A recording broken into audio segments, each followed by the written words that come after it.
What's up, everybody? My name is Kyphxr, and welcome back to Kult Rising. We've made some decent progress since the last episode. As you can see, we've changed the character model for our mobility sim. If I remember, I'll put the asset on screen because the creator who made this is actually really cool. They have a lot of characters like this, and so I'll probably end up using more of their models because I really like their style. But we got this fox girl here that we have as the current mobility character. As you can see, I've gotten quite a bit better at the grappling system. The settings are actually the exact same as the last episode. I've just spent way too much time now swinging around this because my brain just like turns off and I'll just sit here. The beginning of this video is 10 minutes long. I'm gonna have to cut it down, but I sat here and did this for 10 minutes, just swinging around here like this. So I think I'm doing something right with the swinging. I do really like the mechanics of having two, which allows you to sort of launch yourself straight forward, and obviously that is a thing in Spider-Man, but here it's more controlled because you have control of the two separate hooks, and so I do really like that. But the other new thing I can show is over here. As you can see, we've started building out a little bit more, and what this area is over here is this is going to be the HOARD shooter area. And really only the basics of it are set up right now. As you can see the health bars from way back here, and they're also only spawning on this first platform, so I need to get everything set up. But I'm getting the basic logic set up, and so I want to have some sort of game mode on floor 7 here that you can use with the FPS controller here and the guns, because the main sim isn't actually set up to work with the guns yet. As you can see, I also need to increase their speed. They're too slow here. But we got a horde of zombies here that'll come towards you, and their AI is also messed up. I'm not sure why they get stuck sometimes, but we now have a zombie shooter game. So right now it's just spawning one wave, but I should be able to use the same logic that I used in the I believe I showed it in the 2024 showcase video, but for the void walking combat system, I should be able to use the same wave mechanics and just move them over to work with these enemies. And so that way you'll get a wave of enemies, and then at the end you'll get a boss. And then if you beat the boss, you'll go to wave 2, and then I think it's pretty clear how it scales from there. And then theoretically I should be able to set it up to at least be like somewhat infinitely replayable. Nope, we're out of ammo. So as you can see, I need to add ammo drops to this, but we actually can clear almost the entire wave with the clips that we do have. But we've added this game mode back here, so now we have another game mode that we can use. And I'm actually going to close out of this because I don't have it set up to turn off yet. There is something messed up with the save system for the idle game here. I'm not sure why it's not saving the Vec that I collect.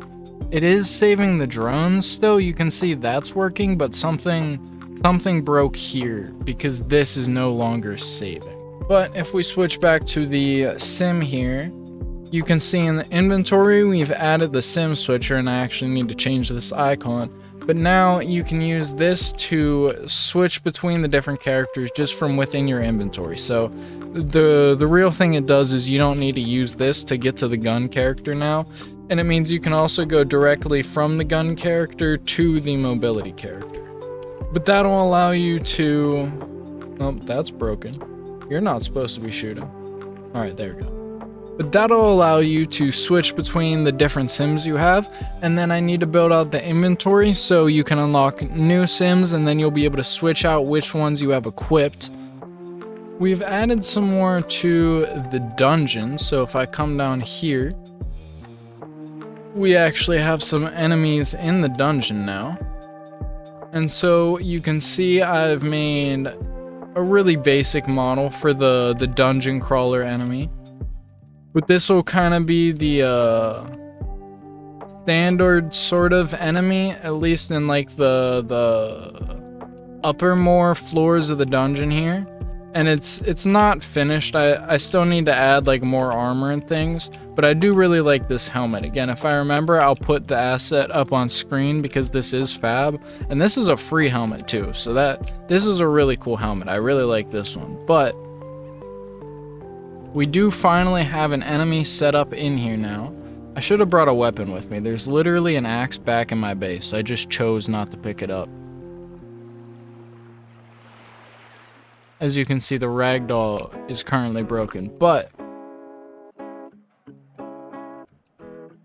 the drops work, the enemies work.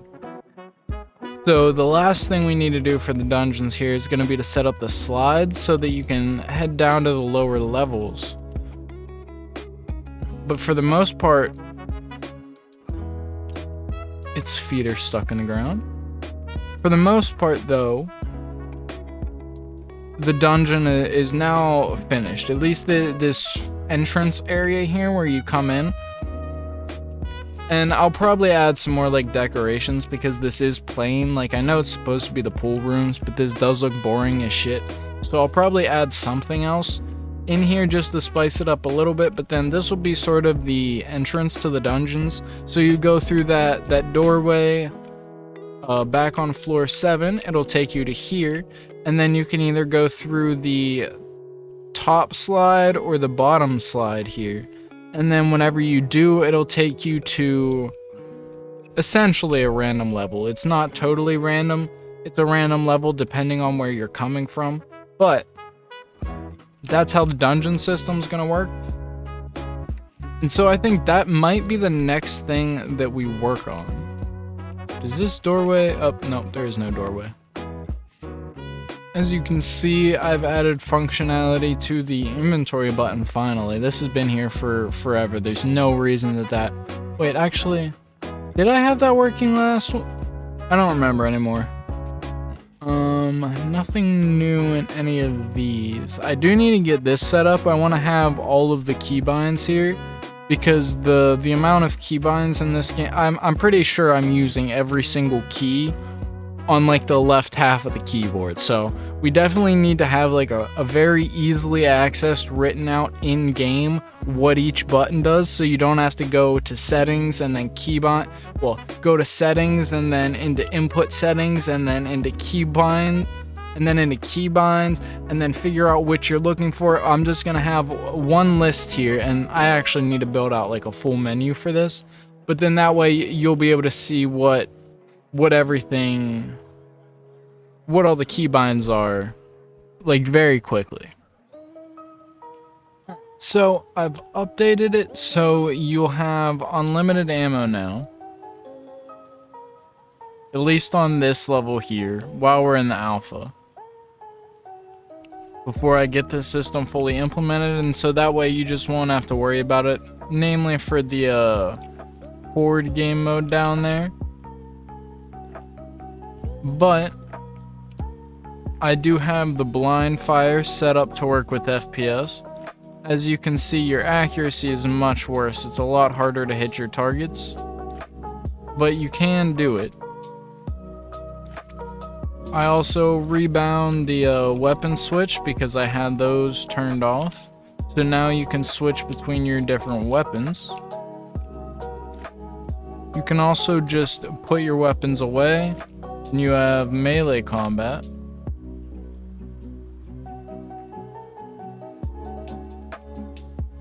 And then you also have a knife that you can use. Honestly, I need to get a model set in here. Obviously, we're just using the Unreal Engine skeleton. Maybe I'll just use this one. Maybe I will just do that, but I need to get an actual character model in for that third sim. I do also want to add some sort of like automatic swinging mode that's more like the Spider-Man games, but I think like most systems, I think the way I'm gonna balance it is if you have it in automatic mode, you're just gonna be like capped at like your maximum momentum, and so your max speed will be higher if you're using free aim swinging like this than it will be if you're just like using the auto swing. But if you're using the auto swing, you'll just basically be able to look forward and you'll just press the button and it'll automatically link to the tallest structure nearby.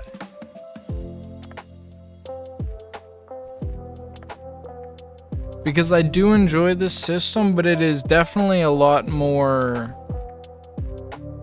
like focus intensive.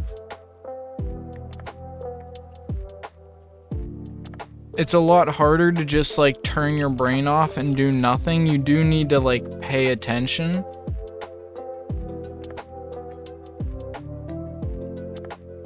Or otherwise you lose your momentum almost instantly. He's still falling. No one actually, let's head back over to the Horde game mode. And now that we have some ammo, let's try and like fully test this out. Something else that I've discovered is if you use your boost on the ground like this, you can basically bunny hop. Oh, I messed it up. But because you're using your boost in like such short bursts, it doesn't consume it very much. But this is also another really fun way to move around when you can get the hang of it. Let's go ahead and test this out. Excuse me? We need to put, well actually there is sprinting on this character, it's just broken because the stamina's messed up. What the? So we do need to get the stamina set back up. I actually don't know if I'm going to use stamina, so I'll probably just disconnect it entirely and then add sprinting back to this character. Okay. I was literally just about to say, I wonder what happens if one of the zombies falls off the edge. And what apparently happens is the game thinks that I die instead of the zombie dying.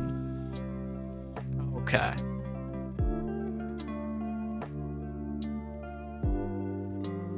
So we need to fix that. We need to add a check on the out of bounds trigger to actually kill the overlap target instead of by default the player. We should also move the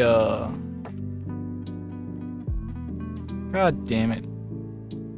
We should also probably set the player's spawn point to around here whenever you do actually start this. And then that way if you die, we can have you spawn back like up here. I think I'm gonna do that.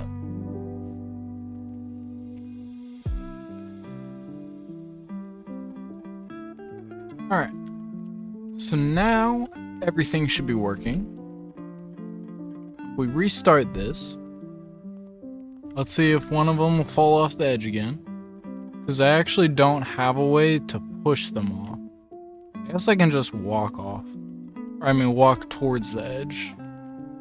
And they'll eventually walk off. Oh, there's a couple, they're getting close. Come on guys, just get off the edge. Run to the side, you know you want to.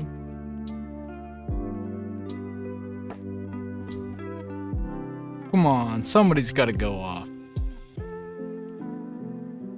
Oh, he was so close. I need one of you to fall. What about, will you fall if I come over here? There we go. Okay, well, it's not killing him, but it also doesn't kill me. Yeah, their hitboxes are like slightly to the right of where they should be, see? Their heads are like over here. Okay, so I need to adjust their hitbox. And actually, let's let this guy kill me. Hello?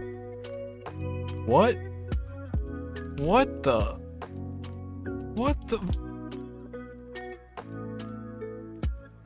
Alright, I'm not sure what's causing that. He also should be doing more than 10 damage. You know what? Whatever.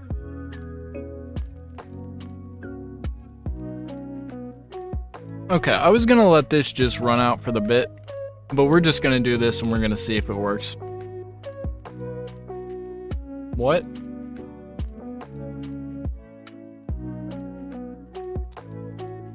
Okay, well,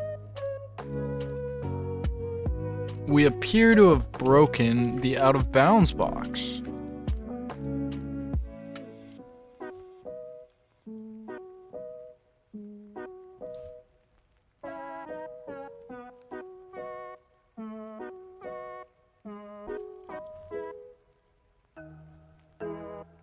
So I guess we do have to wait for this guy to kill us.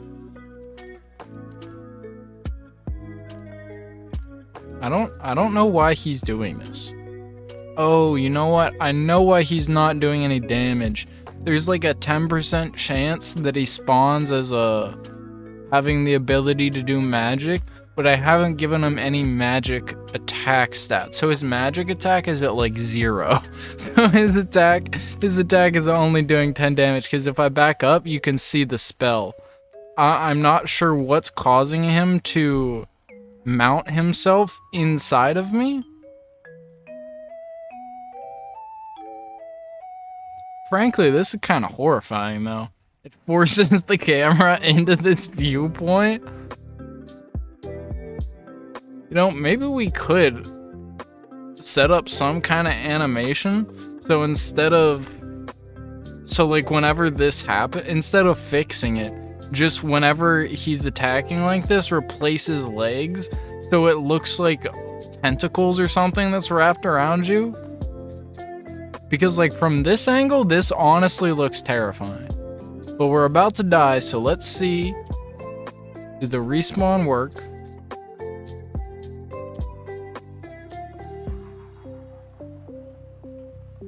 Beautiful.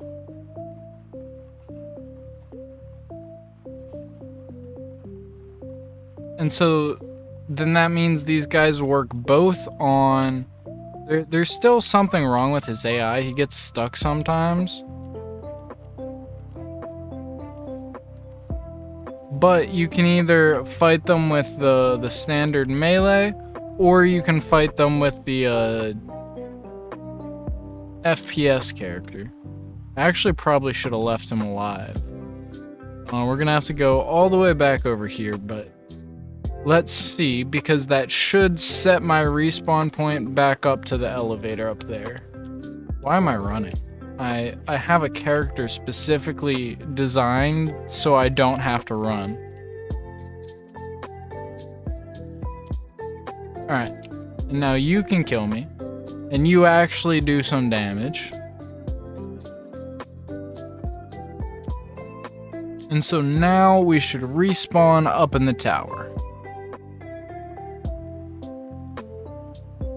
Oh my god, it all worked perfectly on the first try. That is beautiful. Well, thank you everybody so much for watching. Please remember to like, comment, subscribe, and share for more. Check out the second channel for the scripted, more informative content, and I will see you next time.